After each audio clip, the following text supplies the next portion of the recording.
ونتوكل عليه ونعوذ بالله من شرور أنفسنا ومن سيئات أعمالنا من يهده الله فلا مضل له ومن يضلل فلا هادي له ونشهد أن لا إله إلا الله وحده لا شريك له ونشهد أن سيدنا ونبينا ومولانا محمدا عبده ورسوله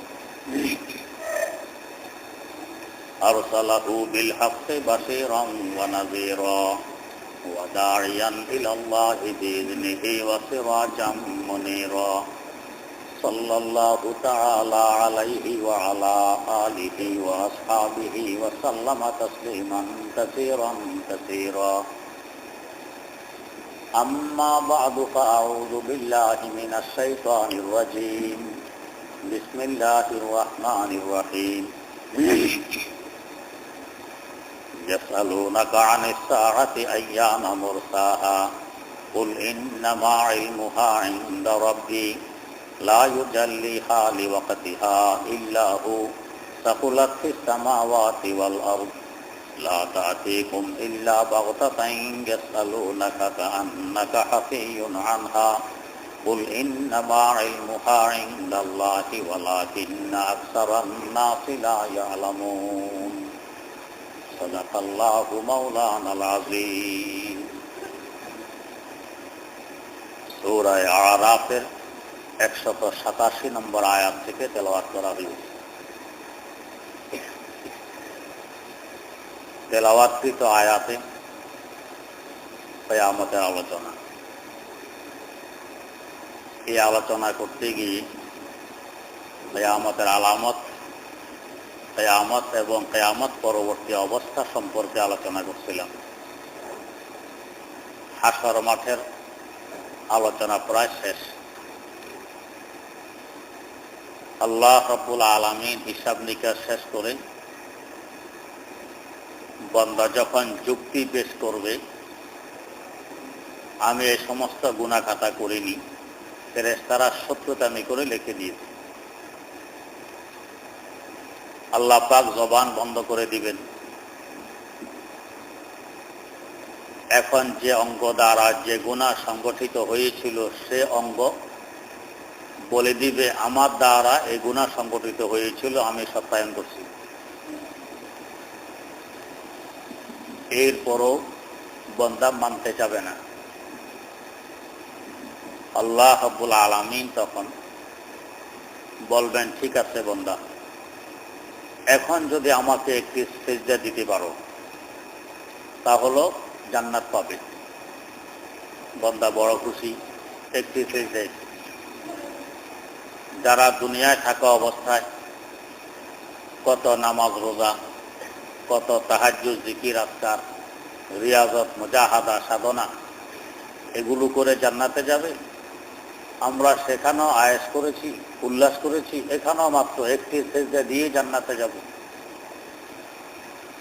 ওদের দুনিয়াতে এত কষ্ট করে আর কি ফায়দা হলো, কি লাভ হলো? যখন সিজদা দিতে যাবে, দুনিয়ায় থাকাকালীন যারা আল্লাহ রাব্বুল আলামিনকে সিজদা দেওয়ার অভ্যাসিত ছিল, ঠিকভাবে নামাজ কালাম করেছিল, এরা তো সুন্দর দমদম সিজদায় পড়ে যাবে, এদের সিজদা হয়ে যাবে। আল্লাহ রাব্বুল আলামিন আমাদের সকলকে এই দলের অন্তর্ভুক্ত করুন। যারা দুনিয়াতে নামাজ কালাম পড়েনি, আল্লাহ পাককে বিশ্বাস করেনি, বিশ্বাস না করলে নামাজের তো প্রশ্নই আসে না। অভ্যাস নেই সিজদা করার। সিজদা করতে যাবে, সামনের দিকে ঝুঁকতে চাবে, কিন্তু মেরুদণ্ডের রগ এমনভাবে উল্টা দিকে টান মারবে, সামনে ঝোঁকার পরিবর্তে পিছনের দিকে পড়ে যাবে, সিজদা করতে পারবে না। লজ্জিত হবে, সিজদা করতে পারলাম না। জান্নাতের আশা তো আর করা যায় না। তারপরও যুক্তি, না আল্লাহ আমরা তো এত গুনাহ করিনি। আল্লাহ রাব্বুল আলামিন শেষ আরেকটি সুযোগ দিবেন যে ঠিক আছে, ওই যে সামনে একটি পোল আছে, ব্রিজ, জাহান্নামের উপরে, যাকে আমরা পুলসারাত বলে থাকি। এটা যদি পাড়ে দিতে পারো তো ওই পাড়ে গেলেই ওই পাড়েই বেহেশত। আবার বান্দা বড় খুশি, এরা দুনিয়াতে কত ত্যাগ, কত কোরবানি, কত সাধনা, আর আমরা এখানে ওই ব্রিজ পাড়ে দিলেই তো ওই পাড়ে বেহেশত। ওরা দুনিয়াতে এত কষ্ট করে আর কি লাভ করলো? চলবে সব দলে দলে ওই ব্রিজের দিকে, পুলসারাতের দিকে। মুমিন বান্দারা নিজেদের নূরে ঈমানের আলো দ্বারা রাস্তা দেখবে একবার পরিষ্কার, দ্রুত গতিতে চলতে থাকবে। আর যারা ঈমান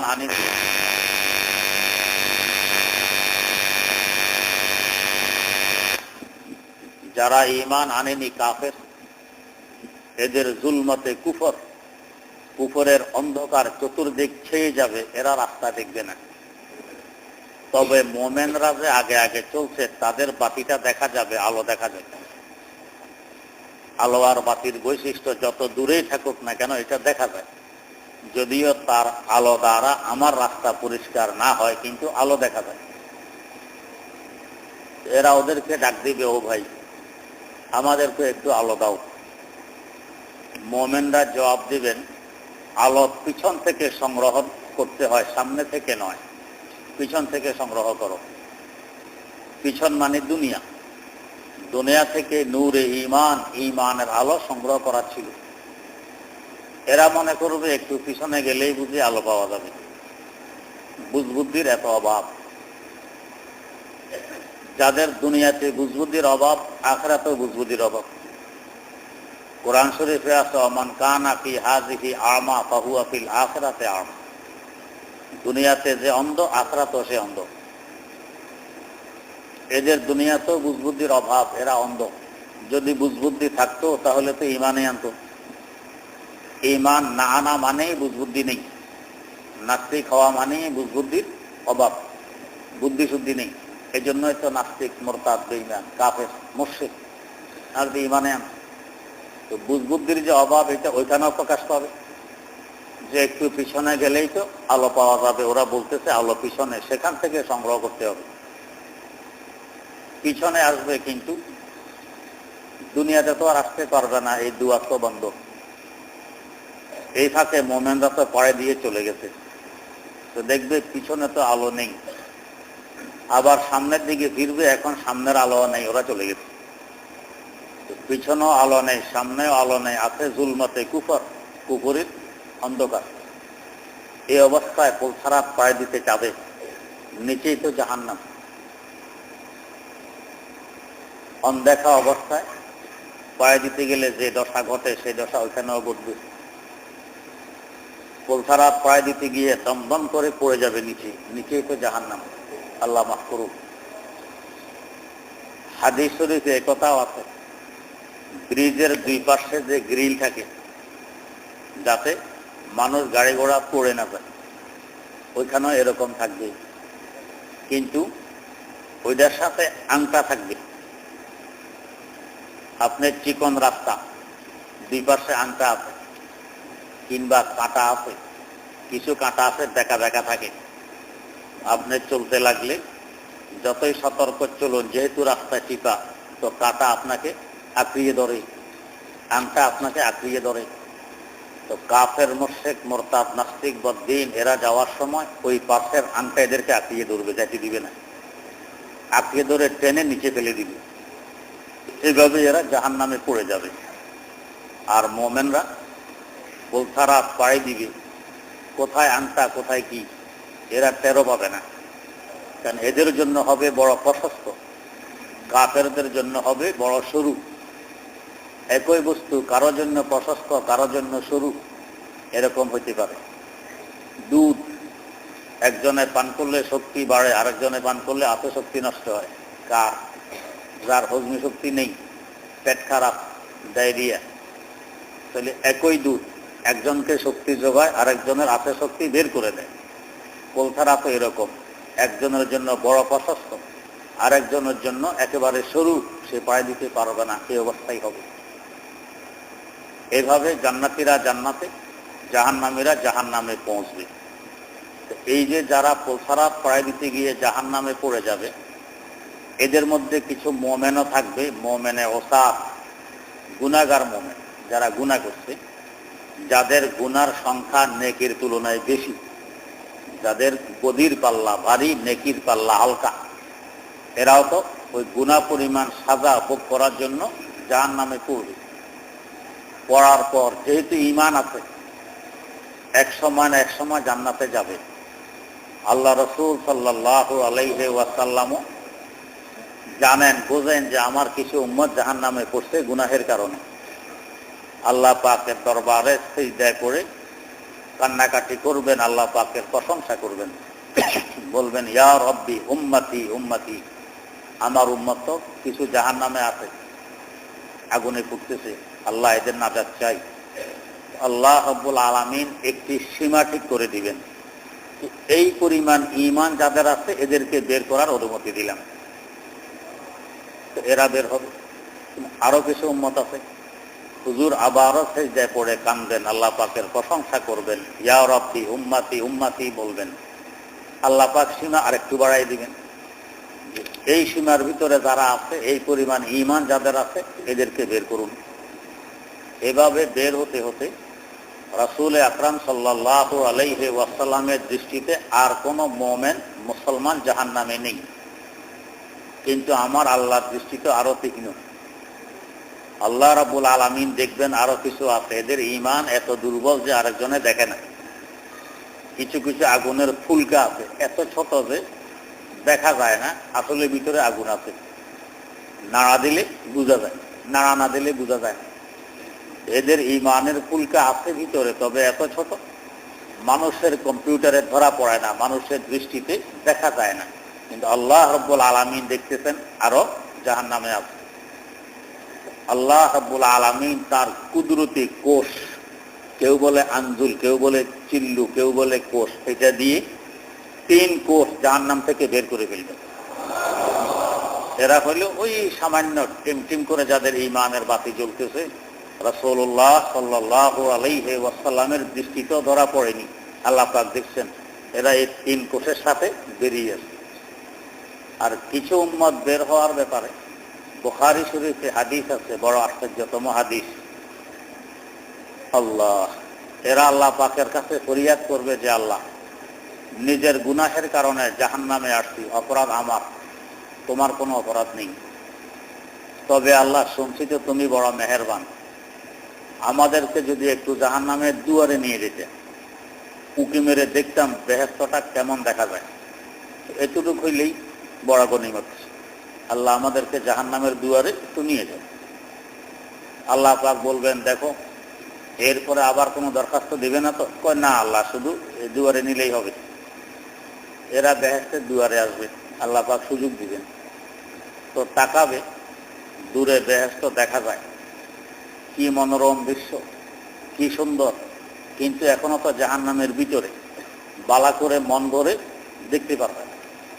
আবার দরখাস্ত, আল্লাহ দুয়ারে আনছে, একটু বাইরে দিতেন, দুয়ারের বাইরে তো বালা করে দেখতে পারতাম, অন্তত এটুকু কাজে তুমি করতে রহমান রহিম, একটু দুয়ারের বাইরে।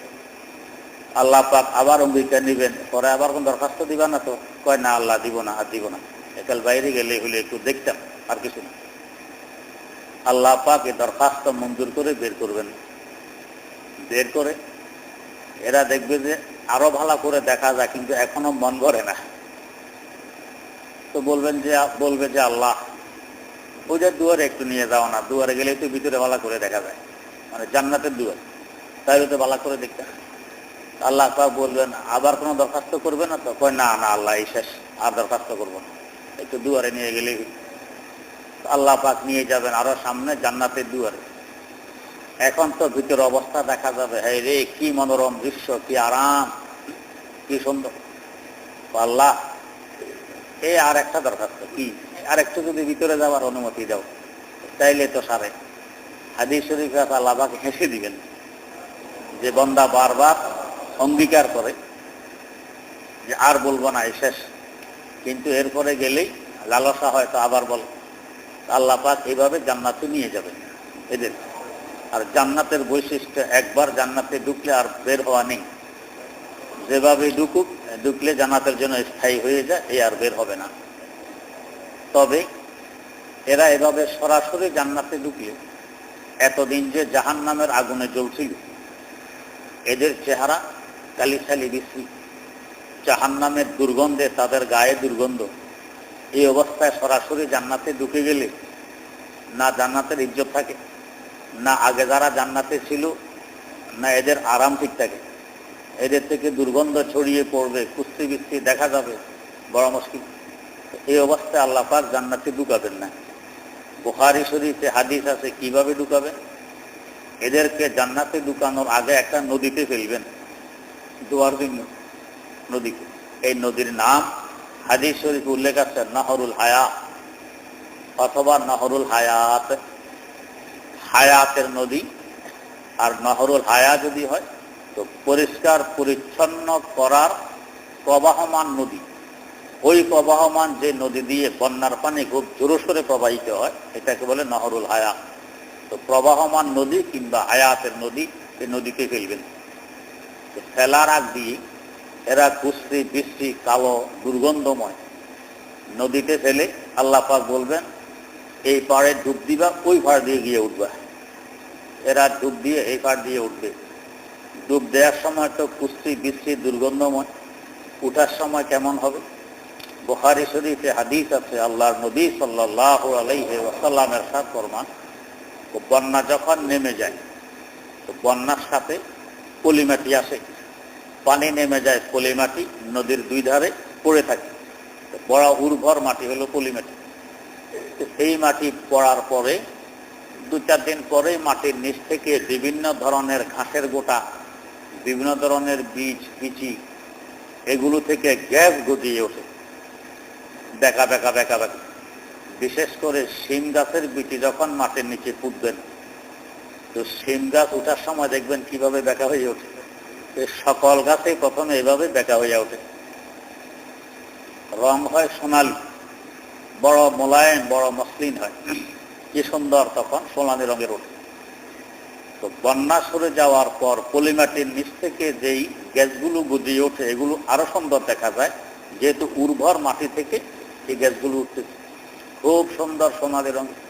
তো তখন যেমন দেখা যায়, এটা আমাদের দেশে দেখতে একটু অসুবিধা হয়, বিশেষ করে মরু অঞ্চল, যে অঞ্চলে পানি থাকে না, মরুভূমি, গাছগাছালি নেই, ঘাসকুটা নেই, তৃণলতা নেই, কিছুই নেই।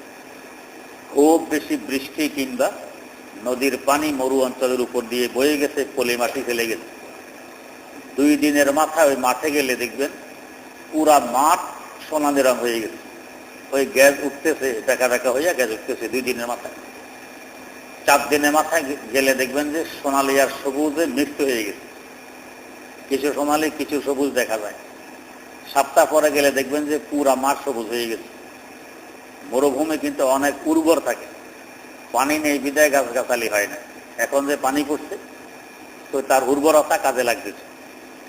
ঘাস বড় হইতে হইতে এক বুক পর্যন্ত উঁচা হয়, কিন্তু এই যে একবার পানি আসছে হয়তো আর 1 বছর 2 বছর 3 বছর আর পানির নিশানা এখানে পাওয়া যাবে না, তো ঘাসগুলো আবার নিজে নিজে মরে যায়। এতে জমিনের উর্বরতা আরো বাড়ে, গাছ যে মরছে এগুলো সব আবার মাটি হয়।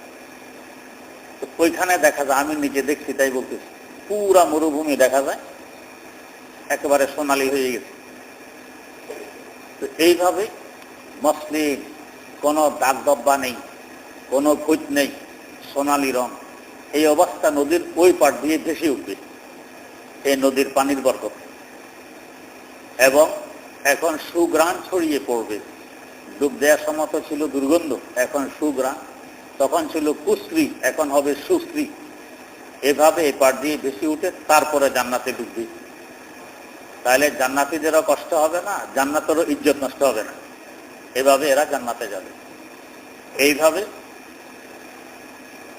জাহান্নামে কোন ঈমানদার সামান্যতম ঈমান, যে ক্ষুদ্র পরিমাণ ঈমান আল্লাহ পাক ছাড়া কেউ দেখে না, এতটুকু ঈমানও যার মধ্যে থাকবে তাকে এইভাবে আস্তে আস্তে বের করা হবে।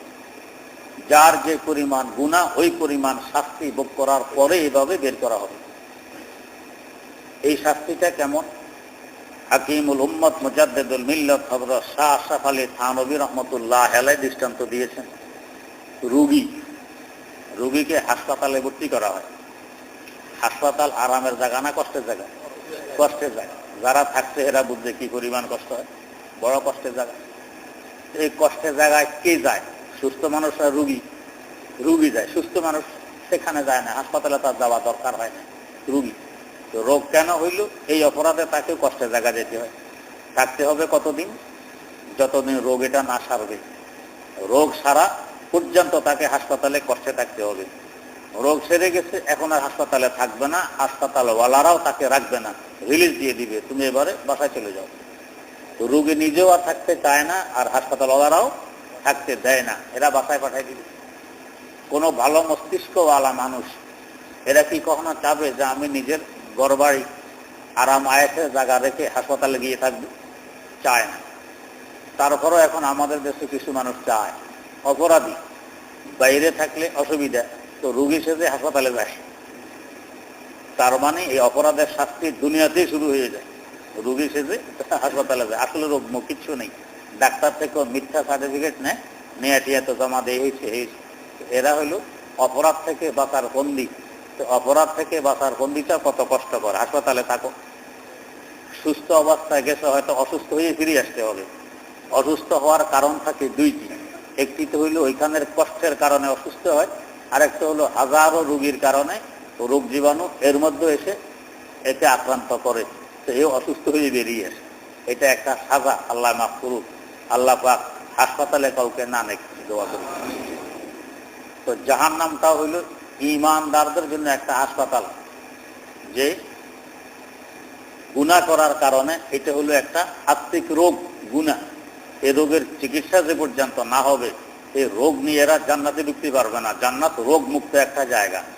জান্নাতের অবস্থা হইল বেহেশতা যাকে আজারে নাবাসাত, কাসের আবা কাসে কারে নাবাসাত, কাসের আবা কাসে কারে নাবাসাত। রোগী এই জান্নাতে থাকবে না, জান্নাতে থাকবে সব সুস্থ মানুষ। কোন রোগী যদি দোয়া করে যে আমার এখন যাওয়ার সময় ঘনিয়ে গেছে, দোয়া করেন যাতে জান্নাতে যেতে পারি, এই মুহূর্তে যদি বলে, রোগী জান্নাতে যাবে না, এটা মিথ্যা কথা নয়। যেরকম এক বুড়ি আল্লাহ রাসূল সাল্লাল্লাহু আলাইহি ওয়াসাল্লামের কাছে এসে বলছে, ইয়া রাসূলুল্লাহ, দোয়া করুন আমি যাতে জান্নাতে যেতে পারি। হুজুর বলছেন এই বুড়ি জান্নাতে যাবে না, বুড়ি জান্নাতে যাবে না। বেচারে নিরাশ হয়ে কাঁদতে কাঁদতে ফিরে যেতে, হুজুর লোক পাঠাইলেন, একে আবার ফিরে আনছে। তো হুজুরে বললেন যে দেখো, জান্নাতে যুবতী হয়ে যাবে, বুড়ি অবস্থা জান্নাতে যাবে না। তো হুজুর যে আগে বলছেন বুড়ি জান্নাতে যাবে না, এটা মিথ্যা হয়নি, এটা হচ্ছে একটা মজাক। তো ঠিক এরকম রোগী জান্নাতে যাবে না, এটা মিথ্যা হবে না। রোগীকে রোগ মুক্ত করে তারপরে জান্নাতে নিবে। দৈহিক রোগীও যাবে না, আত্মিক রোগীও যাবে না। তো দৈহিক রোগের চিকিৎসার জন্য জাহান্নামে যাওয়া লাগবে না, দুনিয়ায় যথেষ্ট। আর আত্মিক রোগের চিকিৎসার জন্য জাহান্নামে যাওয়া লাগে। দুনিয়ায় যদি চিকিৎসা না করে যায়, তো জাহান্নামে গিয়ে এটা চিকিৎসা হবে। যে পর্যন্ত চিকিৎসা শেষ না হবে এই পর্যন্ত এটা মুমিনদের জন্য হাসপাতাল, এখানে চিকিৎসা চলবে। যখন দেখছে যে রোগ সেরে গেছে, তো এবারে আর এখানে থাকার দরকার নেই। জাহান্নাম যাদের তত্ত্বাবধানে আছে এরাও রাখবে না, আর যে জাহান্নামে আছে রোগী এও আর থাকতে চাবে না। এইভাবে বেরিয়ে আসতে জান্নাতে যাবে, আসল আরাম আয়েশে জায়গায় যাবে। আর যাদের ঈমানে নেই,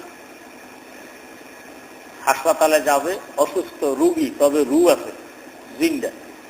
একজন মানুষ মারা গেছে কিন্তু অসুস্থ, সারা গায়ে খুজলি কিংবা ডায়রিয়া অথবা বমি হয়, মারা যাওয়ার পরও দেখবেন মুখ দিয়ে বমি বেরিয়ে আসে, মারা যাওয়ার পরও পায়খানা রাস্তা দিয়ে পাতলা পায়খানা বেরিয়ে আসে।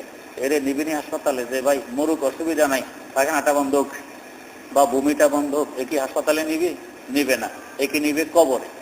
এর জায়গা হাসপাতাল নয়, এর জায়গা হইল কবর। তো যাদের ঈমানে নেই, রূহ নেই, ঈমান যখন নেই, এর চিকিৎসা নেই, একে তো কবর নিতে হবে।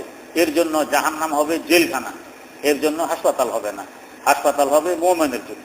তো হযরত হাকিমুল উম্মত মুজাদ্দিদুল মিল্লাত শাহ আশরাফ আলী থানভী রাহমাতুল্লাহ আলাইহি বলতেছেন, জাহান্নাম মুমিনের জন্য হাসপাতাল তুল্য, চিকিৎসা হবে, তো একে বের করে জান্নাতে পাঠাই দিবে। কিন্তু মুমিনের জন্য, কাফেরের জন্য হাসপাতাল তুল্য নয়, তার জন্য তো জেলখানা এখানেই থাকবে। কারণ মুর্দাকে কেউ হাসপাতালে চিকিৎসার জন্য নেওয়া হয় না।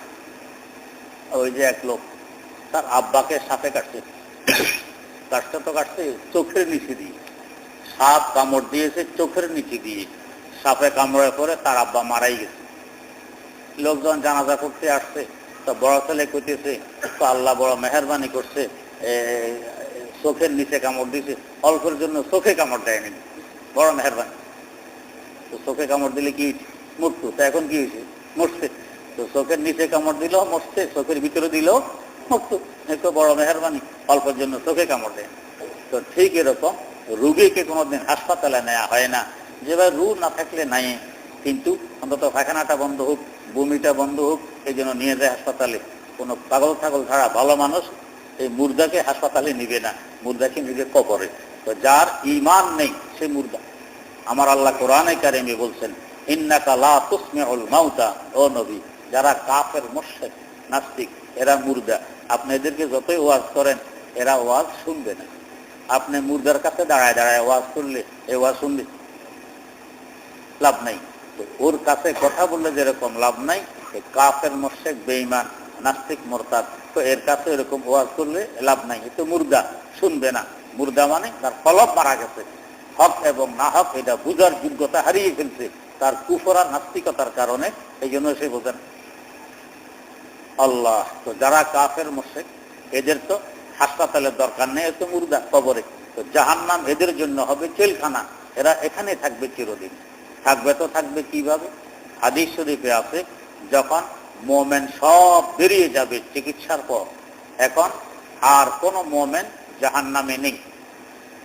আমার আল্লাহ দৃষ্টিতে তাদের ঈমান ধরা পড়ছে, এরাও বেরিয়ে গেছে, আর কেউ নেই।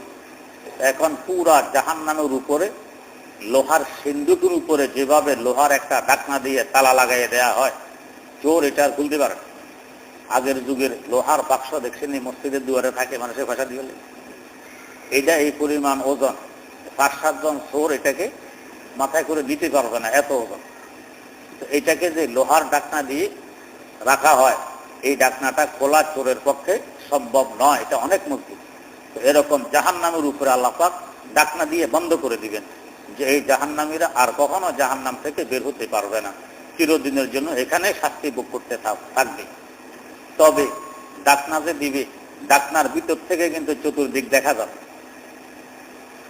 যেমন আপনারা দেখছেন নি ক্যাপসুল লিফট বা ক্যাপসুল কার, যারা তায়েফ গেছেন, তায়েফ মক্কায় মুকাররমা থেকে তায়েফ, তো তায়েফের শহরটা সমতল ভূমি থেকে 8000 মিটার উপরে, সমতল ভূমি থেকে তায়েফ শহর 8000 মিটার উপরে।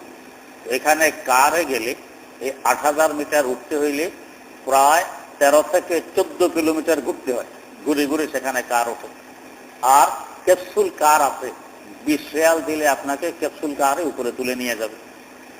এক এক কারের ভিতরে 6 জন প্যাসেঞ্জার থাকতে পারে। মানুষ যে ভিতরে আছে বাইরে থেকে দেখা যায়, গ্লাস দ্বারা বানানো বেষ্টিত। এরকম ক্যাপসুল লিফট, লিফট দেখছেন মানুষ নামা করে তো বাইরে থেকে দেখা যায় এরকম। তো ঠিক জাহান্নাম বন্দিত থাকবে ভিতরে, কিন্তু এটা এত সাফ সাফা পরিষ্কার থাকবে, ভিতর থেকে বাইরে সব দেখা যাবে। কেন আল্লাহ পাক এরকম করবেন? ও শাস্তি আরো বাড়ানোর জন্য। তো বাইরে দেখা গেলে শাস্তি কেন বাড়বে?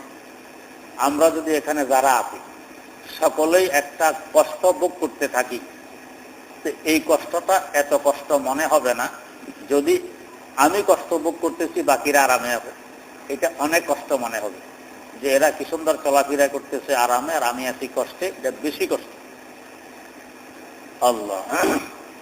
তো জাহান্নামীরা জাহান্নামের ভিতর থেকে দেখবে জান্নাতীরা কি অবস্থায় আছে, ওদের সুখ শান্তি এখান থেকে দেখা যাবে, তাদের কষ্ট আরো বাড়বে। যা ঈমান নিয়ে না আসার দরুন আজ আমি এই অবস্থায় কষ্টে আছি, আর ওরা ঈমান নিয়ে আসার কারণে এই অবস্থা সুখ শান্তিতে আছে, এদের কষ্ট আরো বাড়বে। আবার জান্নাতীরাও যারা জান্নাতে যাবে, এরা চাবে আল্লাহ জাহান্নামীকে একটু দেখি, কারণ আমার অমুক আত্মীয় দেখতেছি জান্নাতে নাই, আমার অমুক পরিচিত লোক দেখতেছি জান্নাতে নাই, অমুক প্রতিবেশীকে দেখি জান্নাতে নাই, মনে হয় জাহান্নামে আছে, একটু যদি দেখতাম। তো আল্লাহ রাব্বুল আলামিন জান্নাতে পাহাড় রাখবেন, পাহাড়, নূরের পাহাড়। জান্নাত যেভাবে উঁচা, পাহাড়ও এই পরিমাণে উঁচা। উঁচা পাহাড়ের উপরে জান্নাতীদেরকে উঠতে দিবে। কিভাবে উঠবে? লিফট তো আস্তে আস্তে ওঠে, সেখানে আস্তে নয়, চোখের পলক মারতে না মারতে দেখবেন যে আপনি লক্ষ লক্ষ মাইল উপরে পাহাড়ের চুটিতে বসে গেছেন, দ্রুত গতিতে সেখানে উঠে যাবে। জায়গা হিসেবে মানুষের গতি বাড়ে। আল্লাহ, যত উপরে যাবেন তত গতি বাড়বে। বসে বসে যে আপনি চলতে যান, বসে বসে ঘন্টায় কয় মাইল পারবেন? কত ঘন্টায় 1 কিলোমিটার যেতে পারবেন, বা আরো কম বসে বসে গেলে। আর দাঁড়ায় হেঁটে হেঁটে গেলে এখন অন্তত 3 কিলোমিটার কম আসতাম, 3 গুণ বাড়বে। কেন? এখন আর একটু উপরে উঠছেন। আর যদি সাইকেলে ওঠেন তাহলে ঘন্টায় অন্তত 7-8 কিলোমিটার যাবেন।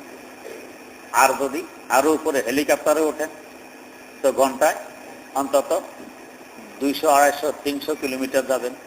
আর যদি প্লেনে ওঠেন তো 500, 600 কিলোমিটার। যত উপরে যাবেন তত, রকেটে গেলে আরো উপর দিয়ে অন্তত 14,000, 15,000 কিলোমিটার 1 ঘন্টায়। যত উপরে যাবেন তত গতি বাড়বে, এটা নিয়ম। জান্নাতটাও উপরে, জাহান্নাম নিচে, জান্নাত উপরে। কত উপরে?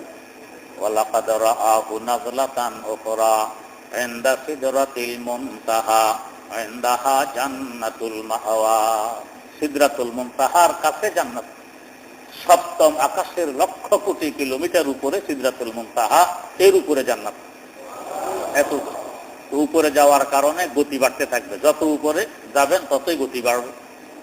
তো জান্নাতীদের গতি এই পরিমাণ বাড়বে যে মুহূর্তের মধ্যে এই লক্ষ কোটি মাইল উঁচু পাহাড়ের একেবারে উচ্চ শৃঙ্গে উঠতে পারবেন। এত উপরে উঠে যখন জাহান্নামের দিকে তাকাবেন তো এক নজরে পুরা জাহান্নাম দেখা যাবে।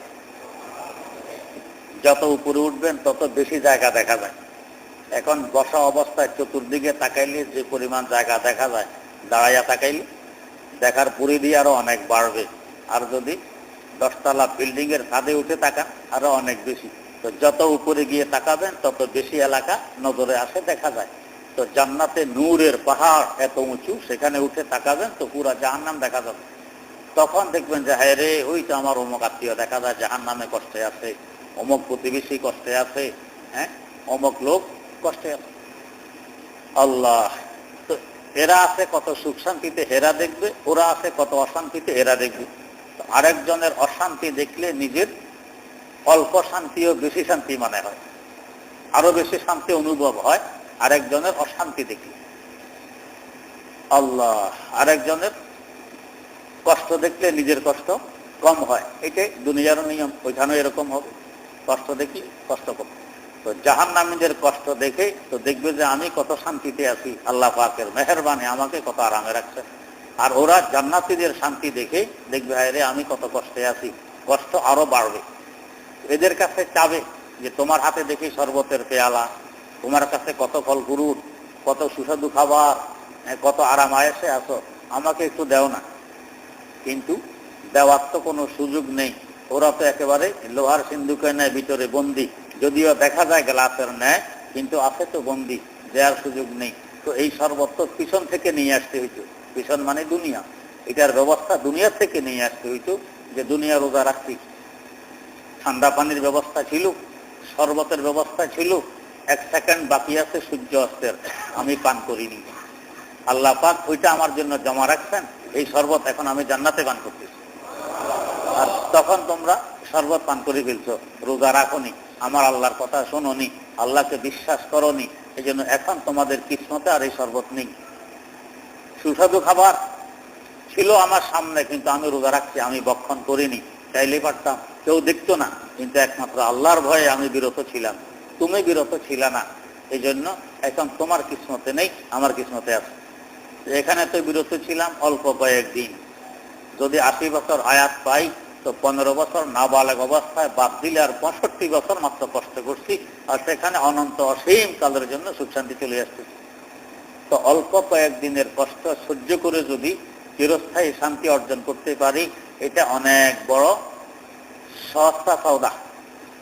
কোন বুজুর্গ বলছিলেন, আজকো জায়া দি চুনি বাজারেরা, আজকো জায়া দি চুনি বাজারেরা, কে বো এক গোল মি করি গুলজারেরা। কে বহে গোলমি করি গুলজারেরা। তো এমন বাজার কোথায় পাওয়া যাবে যে একটি ফুল দিলে তার বিনিময়ে পুরা বাগান কিনে যায়? তা আমি তো মাত্র 60-65 বছরের সাধনা দিলাম, তার বিনিময়ে পুরা জান্নাত কিনা গেছে। কত সস্তা নাই সৌদা। আজকে যায়া বিচনি বাজারেরা, কে বহে গোলমি করি গুলজারেরা। আল্লাহ রাব্বুল আলামিনের এটাই স্বভাব, নিবেন খুব কম, দিবেন অনেক বেশি। যেটা নিবেন এটা তো আমার নয়, আমার আল্লাহরই তো দেওয়া। রোজা রাখার শক্তি কি দিচ্ছেন? আমার আল্লাহ দিচ্ছেন। এইটা আমার আল্লাহর হুকুমে ব্যয় করলাম। তো আল্লাহর দেওয়া শক্তি আল্লাহর হুকুমে ব্যয় করলাম, আমার কৃতিত্ব কি? মধ্যখানে আমি জান্নাত পেয়ে গেলাম। আমাদের এক মুরব্বী ছিলেন, বড় ধনী, ধানমন্ডি 15 নম্বর আবাহানি মাঠের পাশে ওনার বাসা। 2 বাড়ি একসাথে 10-10 20 কাঠার উপরে।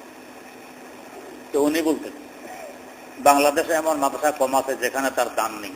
ইন্তেকাল করছেন, আল্লাহ পাক গরিবকে রহমত করুক।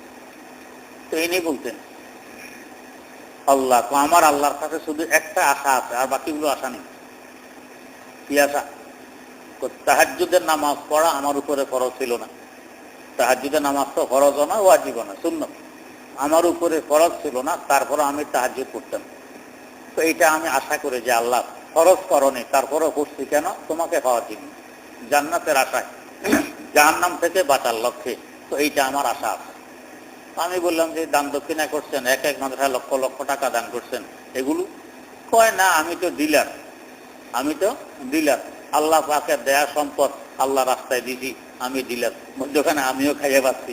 এটা আবার পাবো কি? সরকার ডিলারের মাধ্যমে রিলিফের গম বিতরণ করে, তো ডিলার নিজেও খায় এখান থেকে। তো গম হচ্ছে কার? সরকারের। দিছে কাকে? জনগণকে। নিজের বাপের ঘর থেকে তো দেয় নাই। এটা ডিলারের কৃতিত্ব নয়, বরং সরকারের কৃতিত্ব। দিছে সরকার, ডিলার মধ্যখানে খাইয়ে পাচ্ছে। কত এই সম্পদটা আমার আল্লাহর, আমার নয়। তো আল্লাহ পাকের সম্পদ আল্লাহ রাস্তায় দিছি, মাদ্রাসায় দিছি, মধ্যখানে আমিও খাইয়ে পাচ্ছি। এটা আবার হওয়ার কিসের আশা? আল্লাহ। আরেকটা বলতেন, তার একটা আশা আছে। উনি এমপিও ছিলেন 2 পিরিয়ড এবং বড় ধনী। এমপি হওয়ার সুবাদে, ধনী হওয়ার সুবাদে আমাকে বিভিন্ন অনুষ্ঠানে দাওয়াত দিত। সোনারগাঁও হোটেলে, এখন তো রূপসী হোটেল আর কি, তো এই সমস্ত বড় বড় হোটেলে দাওয়াত দিত। তো সেখানে শুয়োরে গোস্ত থাকতো, মদও থাকতো, এমনকি যুবতী নিয়ে থাকার ব্যবস্থা থাকতো। তো আমি এদিকে কখনো লোভ করিনি, চাইলে খুব পারতাম, সুন্দর সুন্দর যুবতী নিয়েও থাকতে পারতাম, মদও পান করতে পারতাম, শুয়োরে গোস্ত খাইতে পারতাম। খাইনি, যুবতী নিয়ে থাকিনি, মদ পান করিনি। কেন? আল্লাহর ভয়ে। তো এটা আল্লাহর কাছে বলতে পারো যে আল্লাহ, সুযোগ ছিল, আমি করিনি তোমার ভয়ে। তাহাজ্জুদ আর এই হোটেলের মদ না খাওয়া, যুবতী নিয়ে না থাকা, আর সুরগ্রস্ত না খাওয়া, হারাম থেকে বেঁচে থাকা, তো এটা আল্লাহর কাছে আমি পাইতে পারি। এই 2টা আশা আছে। আর বাকিগুলো যদি বরাবর বরাবর হয় তো আল্লাহ পাকের গনিমত।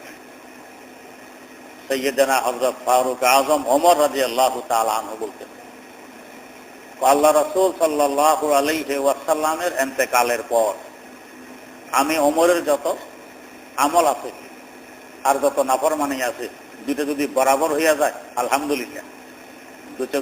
2টা যদি বরাবর হয় আলহামদুলিল্লাহ। পুঁজির কিছু আশা, রাসূলের জীবদ্দশায় যেগুলো কামাইছি এগুলো পাওয়ার আশা আছে, আর পরেগুলো বরাবর হইলেই বড় গনিমত। ওমর যদি এই কথা বলেন, আমাদের কি হিসাব নিকাশ? আল্লাহ, আমরা তো ওমরের জীবনী লেখি আর পড়ি, বেশিরভাগ কোনটা?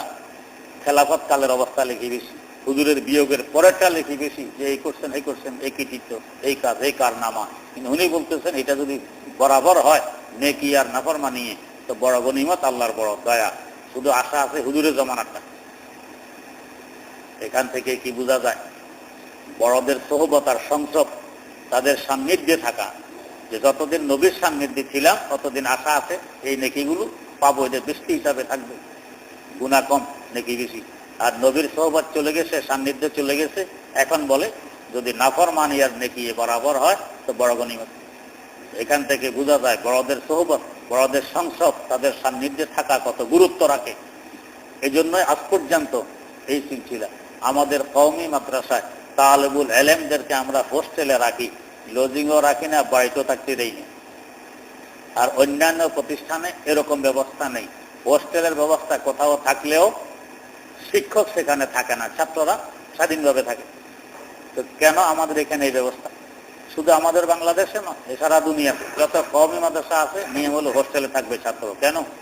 ওস্তাদের সংসবে থাকবে, ওস্তাদের সান্নিধ্যে থাকবে, ওস্তাদের সোহবতে থাকবে, যার কারণে সে মানুষ হবে। অতি সহজে সে তার যত উল্টাপাল্টা স্বভাব ছিল সব বিদায় নিবে, আর ভালো ভালো স্বভাবগুলো তার মধ্যে আসর আর প্রভাব ফেলবে। এই জন্যই দেখা যায় কওমি মাদ্রাসার ছাত্রদের মধ্যে যেই পরিমাণ সুন্নতের পাবন্দি দেখা যায়, অন্য কোন প্রতিষ্ঠানে এই পরিমাণ সুন্নতের পাবন্দি দেখা যায় না। কারণ হলো এই সোহবতা সংসব, যে ওস্তাদের সোহবতে থাকো, সংসবে থাকো, 24 ঘন্টা এদের নিগরানিতে থাকো, তাহলে তুমি মানুষ হতে পারবে। সোহবতের এত দাম। যাই হোক, আল্লাহ রাব্বুল আলামিন এইভাবে জাহান্নামীদেরকে জাহান্নামে চিরদিনের জন্য, জান্নাতীদেরকে জান্নাতে চিরদিনের জন্য রেখে দিবেন। জান্নাতীরা সব জান্নাতে পৌঁছবে, স্বস্তির নিঃশ্বাস ফেলবে। কত লম্বা সফর! জান্নাত থেকে শুরু হয়ে এই সফর জান্নাতে গিয়ে সমাপ্তি ঘটেছে। কত লম্বা সফর! লক্ষ কোটি বছরের সফর। আমরা 1-2 দিনের সফর করে যদি আসি কেমন লাগে? বেশি দূরে তো নয়, গুলিস্তান যান আবার ফিরে আসেন, কি কেমন লাগে? হ্যাঁ, তখন ফোন করলে বিরক্তি বোধ হয়। এই মাত্র জার্নি করে আসছি, এখন আবার ফোন, কেউ আসলে বিরক্তি লাগে। এই মাত্র সফর করে আসছে, এখন আবার লোক আসছে, কেমন? আর এই সফরটা কত লম্বা!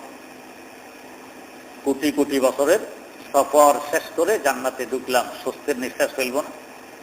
তার সফর তো কাতরাতু মিনান নার। সফর হলো জাহান্নামের একটা টুকরা। যতই আরামদায়ক হোক, যারা প্লেনে সফর করেন তারাও বোঝেন কত আরামদায়ক। ঝাঁকি ঝুঁকি কিছু নেই, প্লেনে কোনো ঝাঁকি নেই, চাপ নেই, এত কিছু নেই। মাঝে মধ্যে বিভিন্ন পানীয় বস্তু, শরবত পরিবেশন করা হয়, চকলেট, লম্বা সফর হলে খাবার, সব কিছুর ব্যবস্থা থাকে। এরপরও যখন প্লেন ল্যান্ড করে, আপনি এয়ারপোর্ট থেকে বেরিয়ে আসেন, কেমন লাগে? কি পরিমাণ ক্লান্তি অনুভব হয়। তো সফরে যত আরামেরই হোক, তারপরও জাহান্নামের একটা টুকরা। তো বেহেশত থেকে সফর শুরু হয়ে বেহেশত পর্যন্ত লক্ষ কোটি বছরের সফর, কি পরিমাণ ক্লান্তি! বেহেশতে ঢুকার পরে এখন স্বস্তির নিঃশ্বাস আসবে, স্বস্তির নিঃশ্বাস ফেলব। আল্লাহ রাব্বুল আলামিন আমাদের সকলকে এভাবে বেহেশতে পৌঁছে স্বস্তির নিঃশ্বাস ফেলার তৌফিক দান করুন। এরপরে তো মাশাআল্লাহ বেহেশতের নাজ ও নেয়ামত, বেহেশতের মনোরম দৃশ্য, বেহেশতের হিমেল হাওয়া, বেহেশতের মধুর নদী, বেহেশতের দুধের সাগর, বেহেশতের শরবতের দরিয়া, আর বেহেশতের পানির নহর প্রবাহিত হয় কলকল করে। কি আরাম, কি সুন্দর লাগতেছে! এরপরে কি অবস্থা হবে আল্লাহ রাব্বুল আলামিন তৌফিক দিলে ইনশাআল্লাহ আগামী মজলিসে বয়ান হবে। সুবহানাক আল্লাহুম্মা ওয়া বিহামদিক, আশহাদু আল্লা ইলাহা ইল্লা আনতা, আস্তাগফিরুকা ওয়া আতুবু ইলাইক।